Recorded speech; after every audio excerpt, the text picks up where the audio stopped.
This is the Infotagion podcast, the vaccine to the disinformation virus. In 1995, Craig Newmark launched Craigslist, which became a global online community where people could share ideas and information, as well as promote products and services.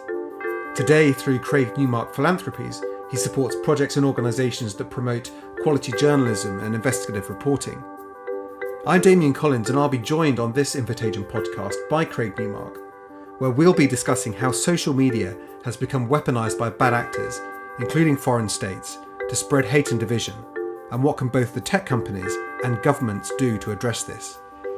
We'll also be hearing from our resident disinformation analyst, Dr. Charles Creel. Craig Newmark, it's fantastic to have you on the Infotagion podcast. A lot of what we've discussed on this podcast has been looking at the impact of disinformation on society, particularly in the context of a global pandemic. And it seems to me, and I'll be interested in your views on this too, that people have really started to focus on disinformation on social media when it's affecting public health, when it's affecting the information people get about whether to take a vaccine or not when we've got one, and how to keep themselves safe. And disinformation in that way, outside the political context, seems to be something people have focused on a lot more. And I wondered if that's been your experience looking at these issues as well recently. Well, what I've seen is that, our shared adversaries, whether foreign or domestic, seek to destabilize our respective countries. One way that they're doing that is by seeding organizations of so-called fellow travelers to transmit and to amplify disinformation about vaccines, about the pandemic, and a lot of other areas. This has been succeeding. Both our countries have been destabilized in terms of our democracies, and in the US, we face a major test of this in around 80 days. I think this is a really interesting point, because there's been some good analysis done showing that the sorts of groups that engage in disinformation about COVID have also been engaged in disinformation around Black Lives Matters, other political topics as well. They shift from topic to topic and pick the ones where they think they can sow the greatest amount of division. And of course, that's even more concerning if these are foreign states and other bad actors who are doing this. Yeah. When the security researchers do the proper attribution research, they find that there are plenty of domestic partners of our shared adversaries, but they all have one real overreaching goal: to destabilize our cultures and then to place assets in high positions. That's been working. We're hoping in the US for a major reversal of that during our current election season. And our election season starts shortly and is expected to run probably well into November. Yeah.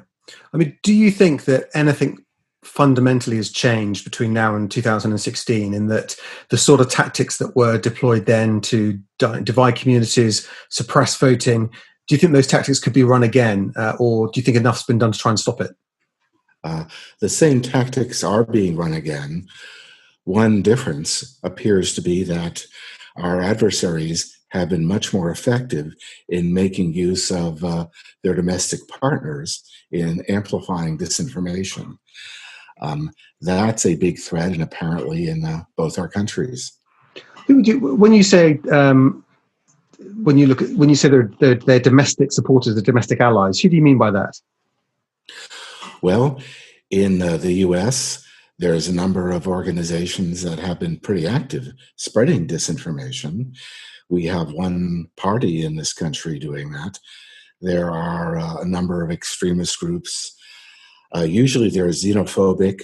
Typically, if you find a group which is anti-immigrant, that's an issue which is only a front issue for what used to be and are now called, again, fellow travelers, spreading a message from our foreign adversaries. Now, one of the things that really struck me when we ran the Select Committee inquiry on disinformation, and in particular we asked Facebook about the 2016 American election, was the sense that Facebook didn't really feel it had any obligation to look out for foreign interference, even if that meant people buying ads from another country to target Americans, which is an offence, criminal offence. And does that surprise you? Do you think there is an issue here that the companies still don't really feel that it's their job to look out for this kind of stuff? Well, this is an evolution of positions. I can say, even firsthand, that no one expects the ill uses of what should be good connections which connect people. No one anticipated that it's easy then to rationalize what you're doing about it or not doing about it. At some point, you can fully embrace trying to counter a lot of bad actions, but the bad actors involved are very smart and are highly well funded and have friends in very high places. So even as the big platforms and mass media seek to deal with disinformation, it's a really difficult problem. Machine learning isn't up to the solution yet. It may be in some years, perhaps only several years. But a bigger problem is that sometimes people running media platforms, social media or newspapers, they fear retaliation on the part of the domestic allies of foreign bad actors because the highly placed assets do have the means to disrupt the activities of social media platforms or newspapers. Currently, there's an ongoing threat in the US on the part of alleged conservatives to attempt to interfere with what social media platforms are doing. And their argument on that seems to be that they believe that the pressure on social media companies to do more to act against harmful disinformation is reducing the share of voice for conservative voices. And do you think that is what's your response to that? There are two movements in Washington and elsewhere. One is that social media platforms, and maybe all platforms on the net, should should discourage fraud and disinformation and anything that feels like what my Sunday school teachers called false witness or bearing false witness. And I do adopt that position. Then there are other voices in Washington and else who, when they see the social media platforms discouraging fraud and false witness against alleged conservatives, they complain about that.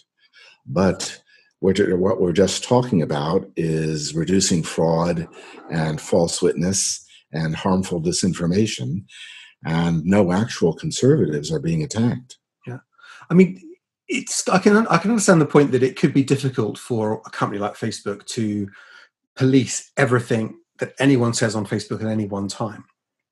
But it would seem to me the real area of harm is when the tools that they've created are being used to amplify and boost those messages, either through their own recommendation or indeed through targeting tools. And there's been, good analysis done showing that Facebook ad targeting tools have been used to target people who might be Nazi sympathizers or hold racist views. And the company surely can't have a defense in that situation when its own tools are being used to try and deliberately target people who might be interested in hate messages.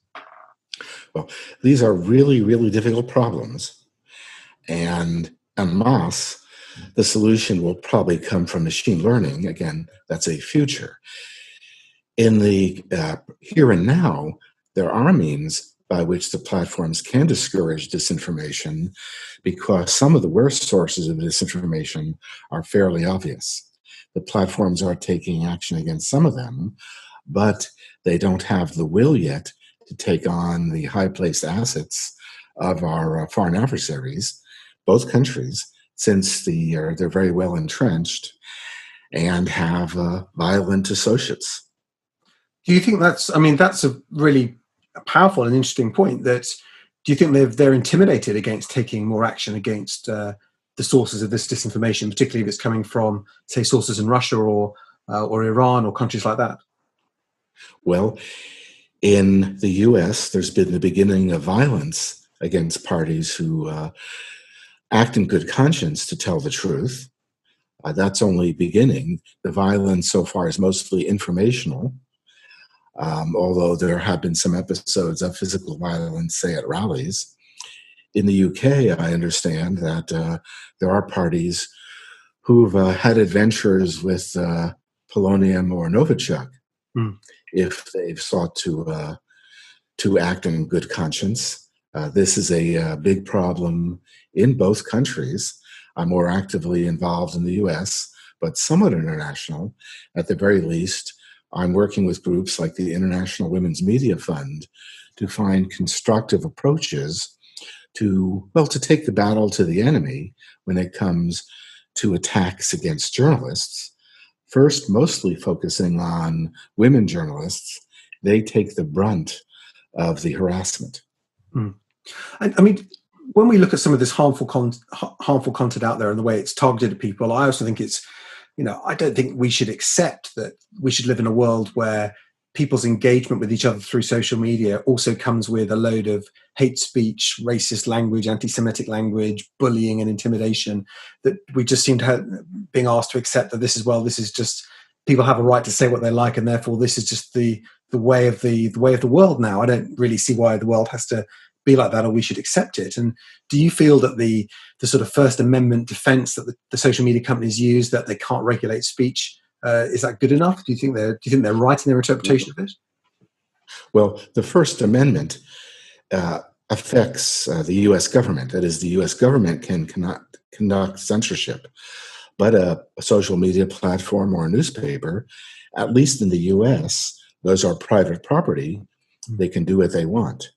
I agree with the free speech bias, but yelling fire in a crowded auditorium, that's not free speech. Fraud is not free speech. Disinformation is not free speech.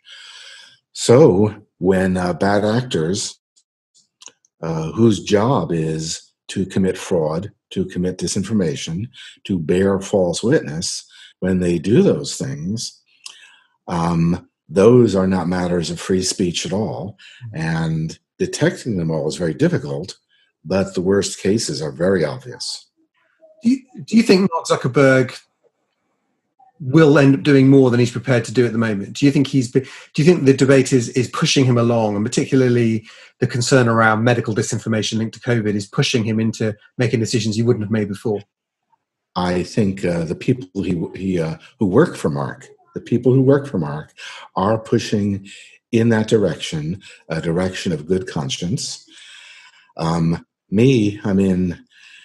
had to make some decisions, and I'm driven by what I learned in Sunday school from Mr. and Mrs. Levin. They told me, they had it on good authority, that bearing false witness is bad. And they have some really big guys backing them on this. The biggest there are. Yeah, indeed. I mean, now, there was a time when people Sorry, go on. When I move to the really big guys, I am not taking the piss. No. Do you think that the problems are made worse today because there was a time when social media sat within a multimedia landscape, and people may see things on Facebook or Twitter or YouTube, but they also watched the network television news, and they read newspapers, both local and national, certainly in the UK. But actually, the loss of ad revenue from traditional media to the big social media companies, particularly to Google and Facebook, has really hollowed out news and press. And I know you do a lot through your philanthropic network to support journalism and quality journalism, which is so important, I think, in a democracy, that we have that challenging voice that comes from journalists to keep us on the straight and narrow. But we seem to be moving into a world where journalism is being hollowed out because of a massive decline in revenues, at the same time when social media is becoming increasingly people's main point of reference and the lens through which they see the world. And what do you think we can do about the way these two things have really crashed together and potentially could create one of the biggest challenges to democracy that we've seen since the Second World War? Well, there's a whole range of activities, and I speak in some ignorance here because my specialty does not include business models. I intuit that the role of advertising is already greatly diminishing. And frankly, I prefer models of sponsorship, membership, and mixes of models where if you want media, you could either accept ads or pay a little bit for there are no ads to be there. I like sponsorship and membership models where a small number of sponsors or members can pay for free media for all. That's the model in the US for National Public Radio, for example, and for a National Public TV. So things are rebalancing right now. Advertising is becoming less and less important over time. And again, I'd like to pay for all my media, and for the most part I do. There's room for advertising as well. But while that's going on, I figure I should play a role supporting public media in large amounts, indirectly, directly in the amounts of tens of millions of dollars, trying to make it free for folks. I'm also addressing local media, which is of vital importance in a democracy. And I have focused on a couple of so-called news deserts where there's insufficient local news. The best and most ironic example is New York City. Right. So I've contributed there, for example, to WNYC, to a new newspaper called thecity.nyc, to an offshoot of public radio called Gothamist. I'm wearing their T-shirt now, which features the Mandarin duck, because Gothamist has an excellent vermin beat. And I'm very fond of Pizza Rat. No one knows what's happened to Mandarin Duck, but I'm sure he was delicious. But I mean, is your concern though that the support for journalism may end up becoming a part of the work of philanthropic organizations, because commercially it may be difficult to make enough money out of pure journalism in order to make titles self-sustaining? Except, of course, I mean, the big media brands like the New York Times or the Times in London, they seem to be making a good go now of sort of paid for journalism online. But smaller news organizations are finding it very hard. And do you think this is going to be a new factor in news, that it'll need external support? I think we're seeing a rebalancing where I hope that the most successful news organizations make do with a combination that favors both large-scale philanthropic support plus membership support, with sponsorship, which is a kind of advertising, and with conventional ads. Yeah. As I say this, I realize I think we are already seeing a rebalancing, and that's the direction I think I'd like to see the industry moving in, with sufficient attention paid to the ethics of funding nonprofit journalism. I work with the American Press Institute, which published some very good work along those lines. And I've committed to their principles and some more. For example, if I help fund a news organization, I know not to expect pre-publication review. I might go so far as to point out a potential story, but that's pretty much as far as I could do. I'm a big supporter of Wikipedia. Wikipedia is where facts go to live, and I'm a heavy contributor there, but there I have to follow community standards. And even when I see an error in my own bio, I have to follow really rigorous rules in order to get anything corrected. You may find the same thing. Yeah. And I do regard Wikipedia as a form of journalism, in some respects, the most important form. Yeah. I mean, you were with Craigslist, I mean, I suppose one of the pioneers of the idea of the internet being a space where communities could organize and gather, not just where people went to go and seek information or seek to buy things, but where networks that would bring people together with shared and common interests. I mean, you started Craigslist when Mark Zuckerberg was still in high school, I guess, probably when he maybe younger than that.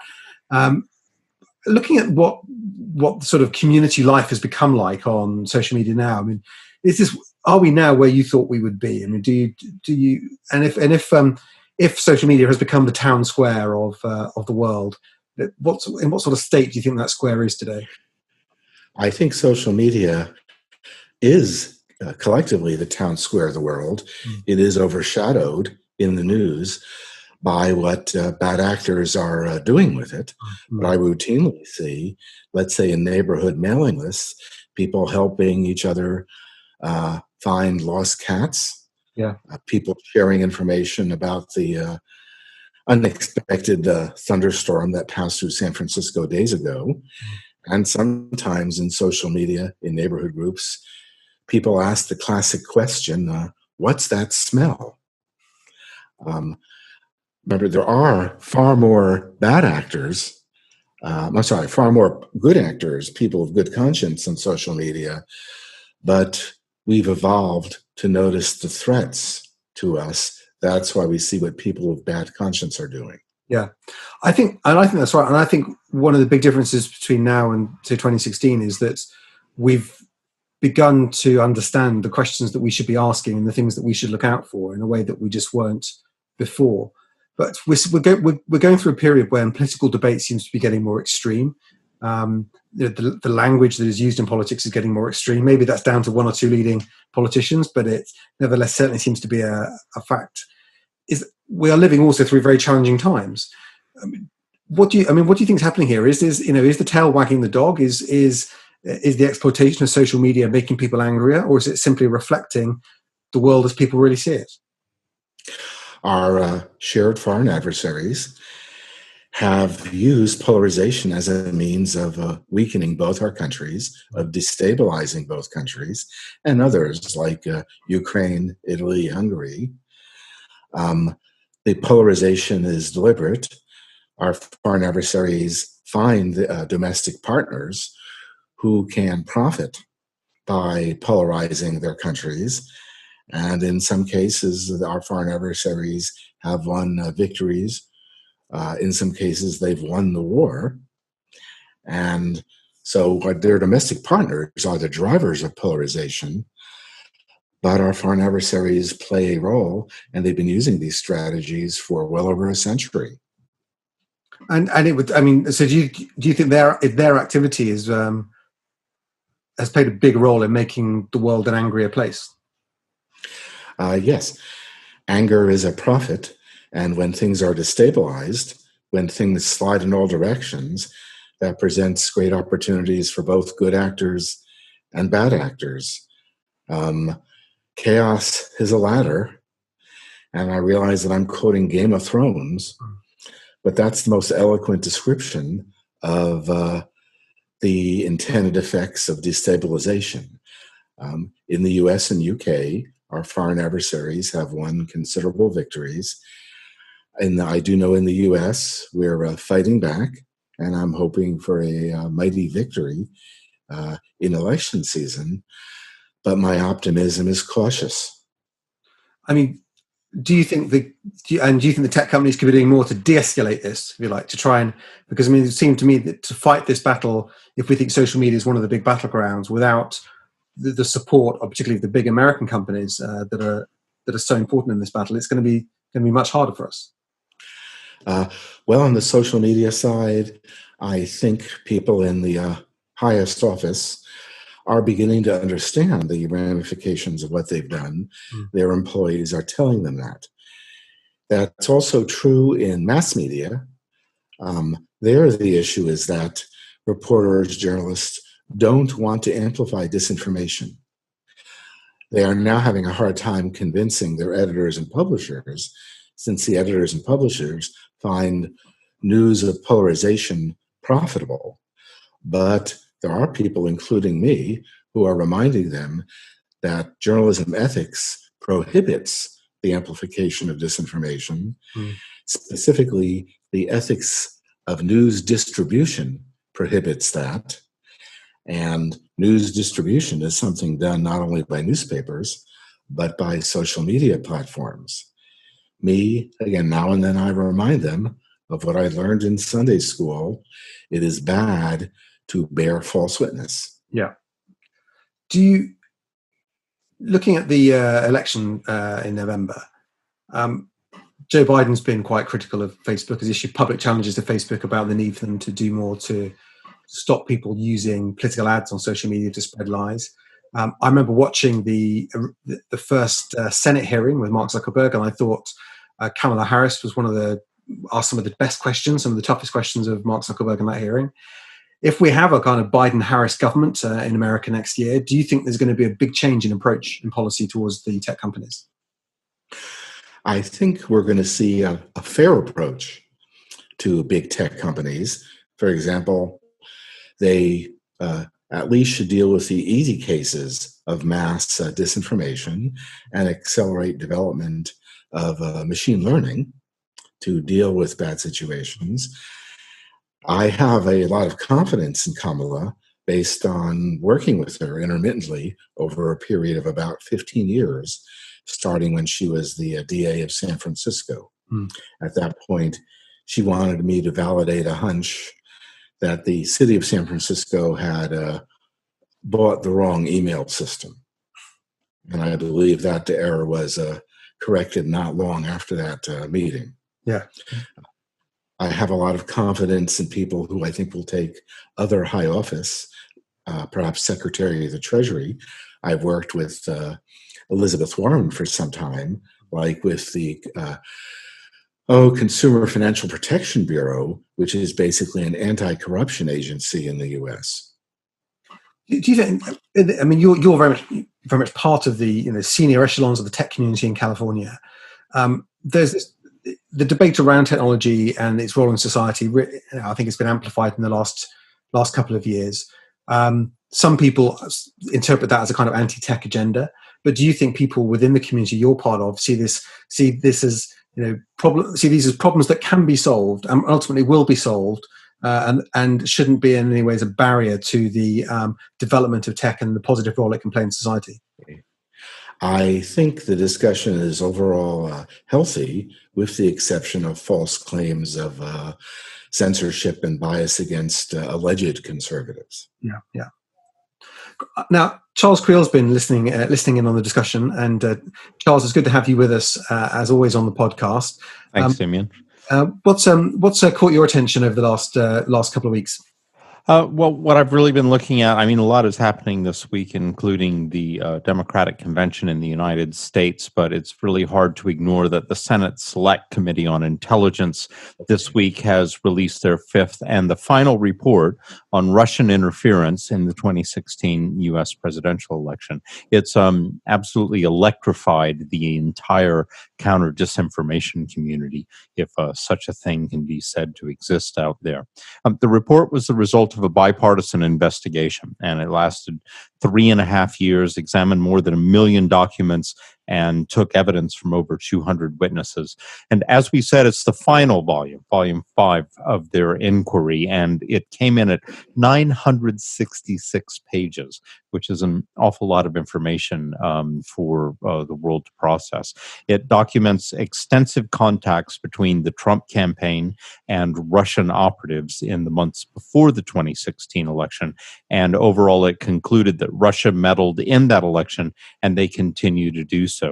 Now, there are a few key takeaways from the document, and understand that it's been out less than 24 hours. One is a demonstration of strong links between Trump's then campaign chairman, Paul Manafort, and Konstantin Kilimnik, who we now know is a Russian intelligence officer. Their relationship was long-standing. It grew out of Manafort's relationships with Russian and Ukrainian oligarchs. But the report also records that Manafort was highly willing to share information with Kilimnik, as well as Oleg Deripaska,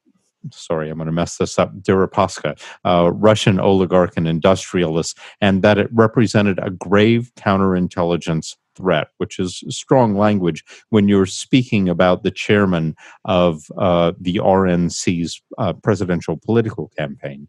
The report also documented a robust network between Roger Stone, Julian Assange, WikiLeaks, and members of the Trump campaign. The Trump campaign was unabashedly enthusiastic about WikiLeaks releasing weaponized campaign information. And we know now that that was obtained by Russian intelligence services.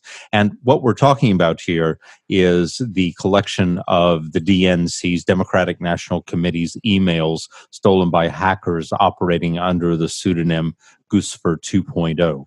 But working for the FSB. And that Stone was directly in contact with Trump and promising additional information useful to the campaign, and that the campaign welcomed that information. There were other conclusions as well in the report, and they don't necessarily back an anti-Trump narrative.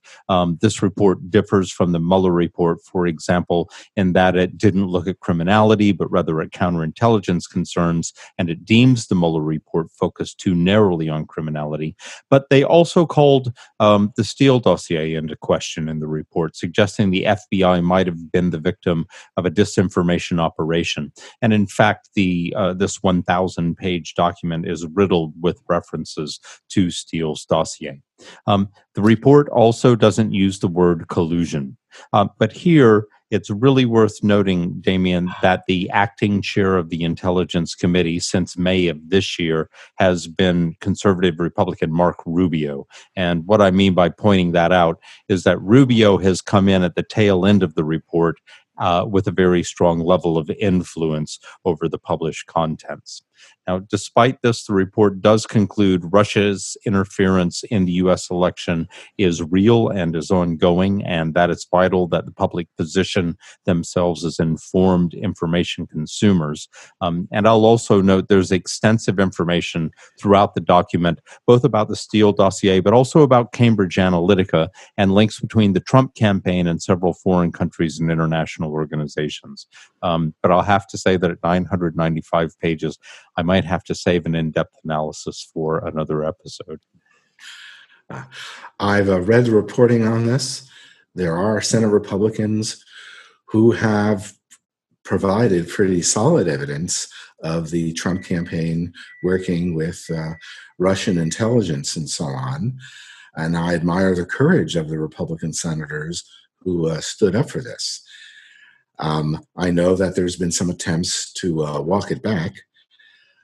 But still, this is a rare act of courage, which we should respect.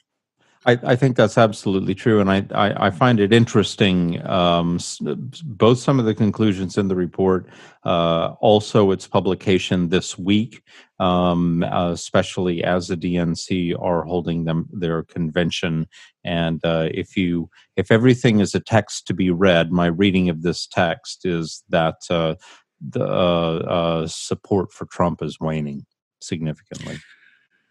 Well, we're living in interesting times, and representatives of the U.S. intelligence services have always maintained that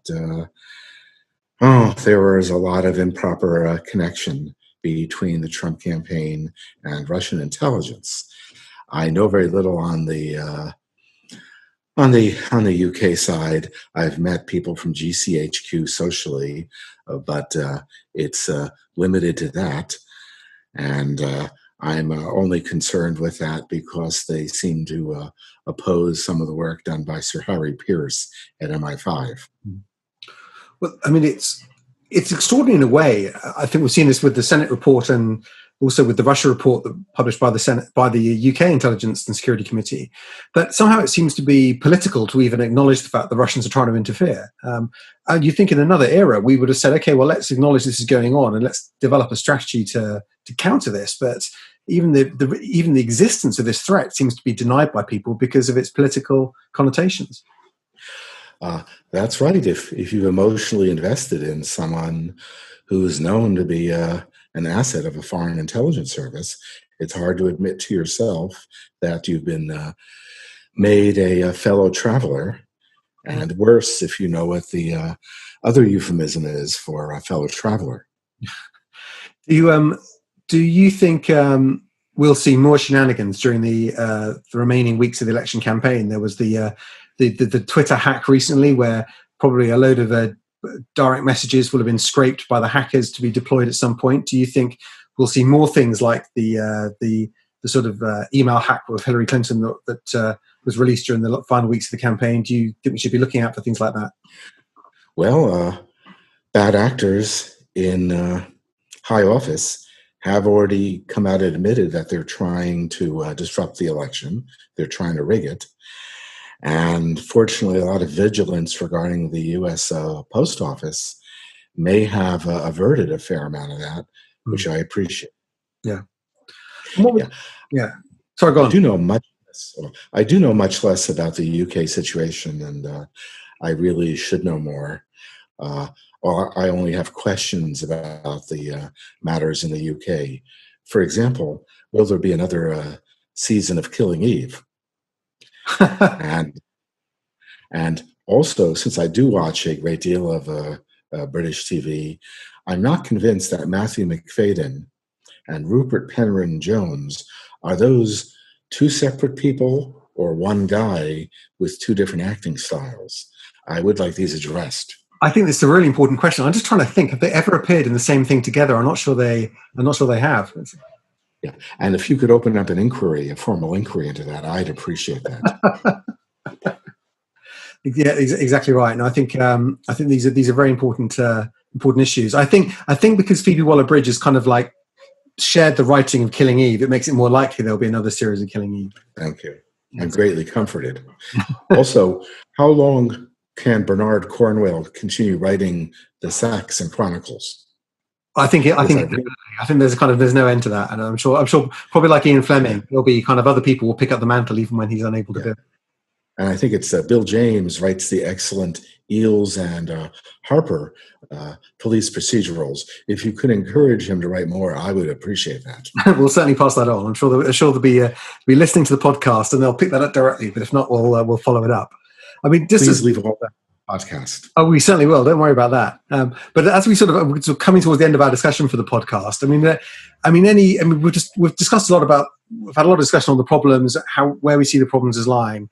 If it was down to you, if it was solely your decision about what to do, what would you do to try and put these things right? I would basically, if they're in some big areas, I would highly finance crash projects in machine learning. Ironic, because that's something I wanted to go into 45 years ago, but it wasn't ready. And I would try to give people who run platforms and newspapers the moral courage to at least deal with the major cases of bearing false witness. And are you optimistic we will get this right? I'm cautiously optimistic because I see some of the major voices in honest journalism standing up more loudly in recent days even. Good. Well, that's a positive note on which to end. But as I said earlier on, I think the good thing is that I think we're focusing on the right issues and having the right debates about them, and that will shape policy. I said that was the last thing, but one final thing I do want to ask about, because it's particularly relevant to the debate we're having in the UK and in other countries as well, and something we've talked about a lot on the podcast, is, do you think that ultimately getting this right, having the right level of responsibility for companies to act on the most harmful forms of content, do you think that will ultimately require some sort of external regulation or some external laws that require that, or do you think the companies will ever get to a place where they willingly and effectively police themselves? I'm hoping that policing will be driven by the need for sites to be advertiser safe. That is, if a site becomes known for propagating disinformation, for propagating untrustworthy information, advertisers really don't want to be linked to that.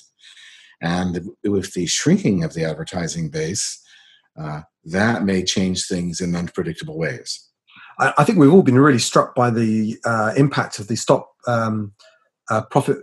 Hate for Profit campaign in getting advertisers to pull their ads.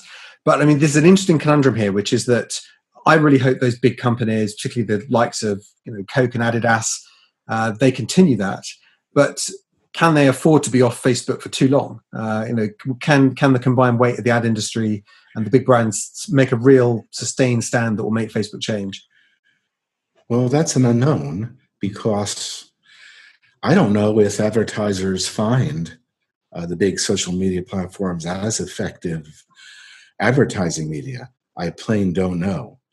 I like using some of the big social media platforms. My favorite and most effective is Twitter. Mm. On the other hand, my brother, who's only come to use Facebook in his 60s, loves Facebook.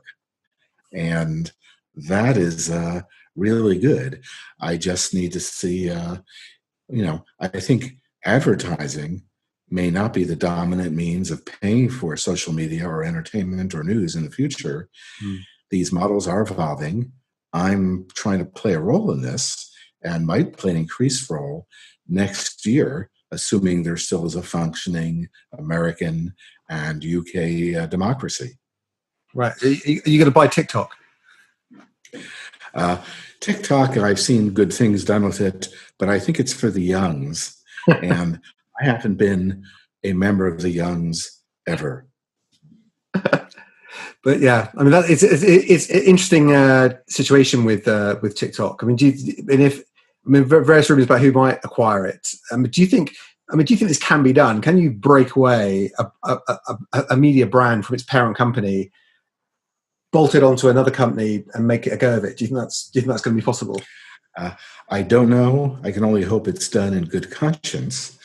And from let's say internal discussions, I have a fair amount of confidence that Microsoft could do it in good conscience. Okay, well, that's good.